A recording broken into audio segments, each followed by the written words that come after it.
It was summer in Canada, and I, along with two of my friends, have planned to spend a few days camping. We actually found a small cabin that was available on these small cabin grounds for cheap. It was a large piece of forested land by a lake with a bunch of cabins scattered around, and you could rent them for however long. We booked the place last minute and decided to go there instead of camping. If you have ever been to northern Canada, then you know how barren the place is, with a man-made structure every couple of kilometers, with forest all around us. 3 hours later, when we arrived, it was maybe around 4 p.m. we met with the owner, which lived in a distant larger cabin nearby. And after talking and paying for our stay, we went off to our cabin. The cabin was small, with a stream leading up to a larger lake right beside the cabin, and a small fire pit out front. There was dense forest pretty much all around us. Being that far out, we had little to no service. We took advantage of the daylight and took out some kayaks which came with the cabin and explored our surroundings. As it got dark, we set up a small campfire in front of the cabin in the fire pit and just talked. A massive thunderstorm snuck up on us, and it soon started to rain. Since it was raining, we didn't bother to put the fire out since it was already basically going out by itself. We went inside and got ready for bed. The beds were all in the same room, so we just talked for the most part since we couldn't fall asleep, with the thunder in the distance and rain pattering on the window of the cabin. My two friends decided to go outside to have a cigarette. Since I didn't smoke, I just tagged along for fun. I was behind them, and as they opened the door, they said, "Hey, the fire is still lit." I thought to myself, how could it still be lit? It was raining and the fire was basically going out by itself. I looked over their shoulders and saw the fire still burning away, as if it was just lit and was burning at full strength. Just after that, they kind of froze and whispered, "What's that?" before yelling and running back into the room and slamming the front door shut. I couldn't get a visual of what they saw because I was all the way behind them and it happened way too fast, so I assumed they were joking around, but the expression on their face just showed pure fear, so I took it seriously and we all went into our bedroom and locked the door behind us. They were clearly frightened and completely out of breath. I asked them what they saw, and they explained that they saw a wispy white figure that went being a pine tree, which was about 15 feet from the fire pit. The figure apparently moved very quickly and then popped its head out to the side of the tree before hiding again. They described it as almost like smoke, but moved like it was a person being around 6, 7 feet tall. I peeked out the window to see if it was still there, and I didn't see anything except for that fire still burning. We basically stayed up all night and never saw my friends that afraid, especially with one of them being in the military. He just held his knife next to the chest while lying in bed and staring at the ceiling, not saying a word the whole night. In the morning, we tried finding an explanation for it, and we couldn't come up with anything. We spoke to the owner about it, and he told us he would be on the lookout. I wish I could have seen it for myself, but they swear by what they saw, and it was definitely nothing they have ever seen before. We still couldn't find an explanation for what happened that night.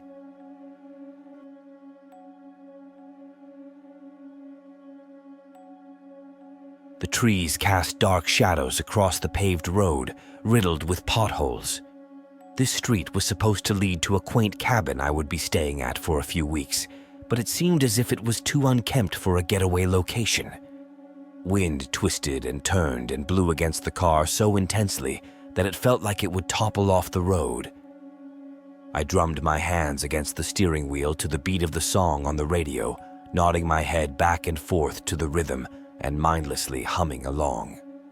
As I pulled up the long dirt driveway, I expected to see sunshine beaming down on the lush green grass, but what I saw instead was dead spiked grass and a thick layer of cloud stretching to the horizon in every direction.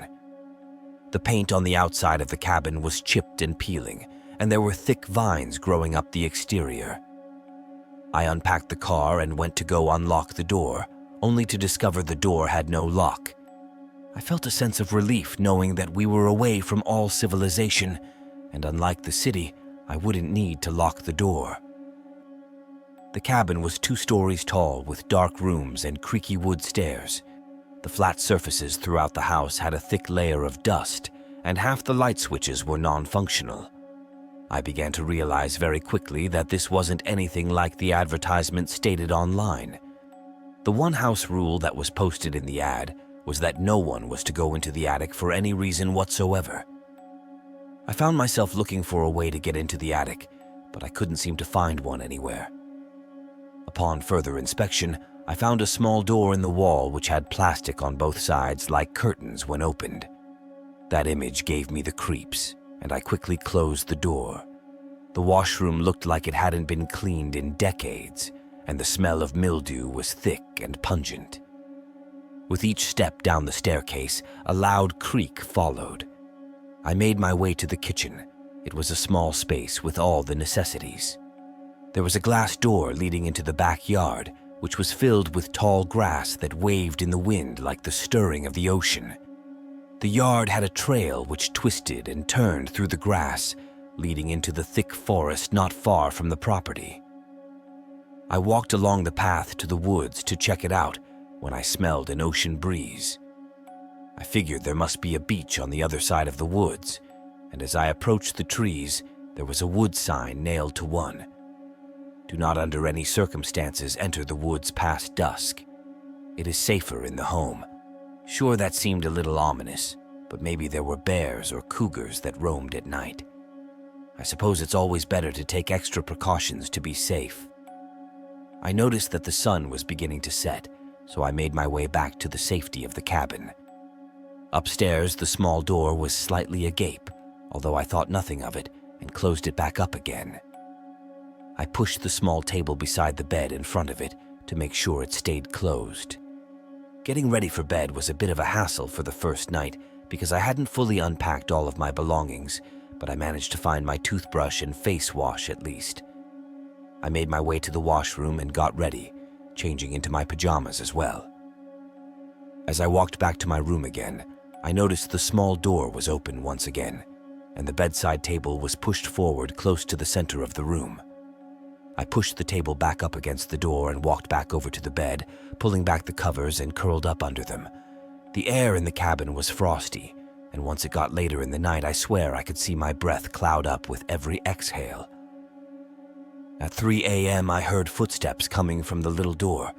I moved the little table away from the door and pulled the handle to open it up, which revealed two ominous eyes shining in the darkness of the crawl space. I let out a gasp that was followed by a scream, and I grabbed my jacket before running out of my room and down the stairs. Never in my life have I put on shoes faster than I did when I saw those eyes, slipping on the jacket and bursting out the front door. As I ran, I pulled out my phone to call the police, but I had no service. The tall grass no longer had the visual effect of the soft flowing waves of the ocean. Now it stood still with the path still clear through it. The best bet of me staying alive was to go down the path and make it to the shoreline.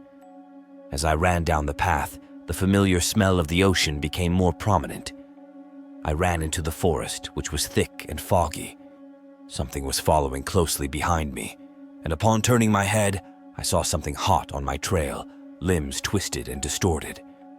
That sight only made me run harder, and I finally reached the shoreline. The thing behind me was too close, and it reached out to grab my leg. The thing tore my skin open with its claws instead. I let out a long scream and ran down the beach, where I saw a little house with a boat tied to a dock. I ran over to it, sand flying onto my eyes, and I knocked as loudly as I could. A frail old woman with a sinister smile opened the front door. "Welcome home, dear girl." Before I could back away from the door, she grabbed my hair and pulled me in. That's when everything went dark.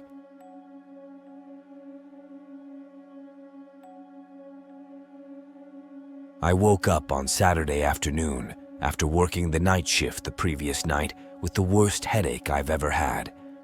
I wanted to get away for a while with some friends without telling anyone, so that night we all packed our things and agreed to meet at my uncle's cabin. I arrived at 8 p.m. When I arrived, the atmosphere felt stranger than usual. I felt as if something was watching me through the woods, but I just brushed it off. I rushed inside the cabin to get unpacked, while waiting for my friend's arrival. When they finally arrived, we all could tell there was something up, but as we were in a group, we felt we were safe. There was Jacob, the only buff and manly one, as he claimed James and Daniel. But despite how tough Jacob claimed, I could see he was just uneased by the feeling of something wandering watching in the thick woods. Just outside for a while, we all just planned what we were going to do the following day and unpacked. After a few hours, James and Daniel decided they were going to head to bed as they got up. Daniel asked if anyone had invited anyone else confused me, and Jacob both looked at Daniel and asked what he was talking about, and he said, "Right there out the window?" We both went pale and yelled, had completely opposite reactions. Jacob wanted to go and deal with the person, or whatever it is outside. I begged him not to go out with the tough act. The figure didn't look normal. It was just stood there, just enough out of the forest that we could see it. Whatever it is was tall, way much taller than any normal person. I continued to beg Jacob not to leave, but he just wouldn't listen. He stormed out the door to confront whatever it is.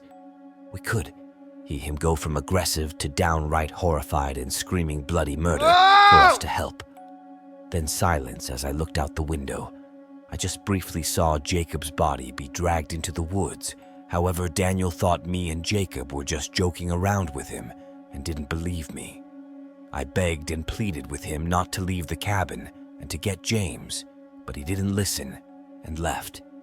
I ran to the window to see what would happen, and as I expected, he didn't take whatever came out of the woods seriously. I watched hopelessly as Daniel's face went from joking to full-blown panic.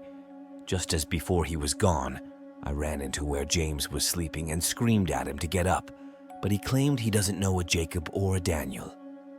I checked our old photos to prove to James there were 4 of us yet. When I went to show him it was just the 2 of us on the pictures, I feel completely helpless. James doesn't believe a thing I tell him and wants to leave. I've tried everything he left on the Monday morning after he was sick of my game. I've been staring at this thing for 3 hours now. It's calling me to come outside.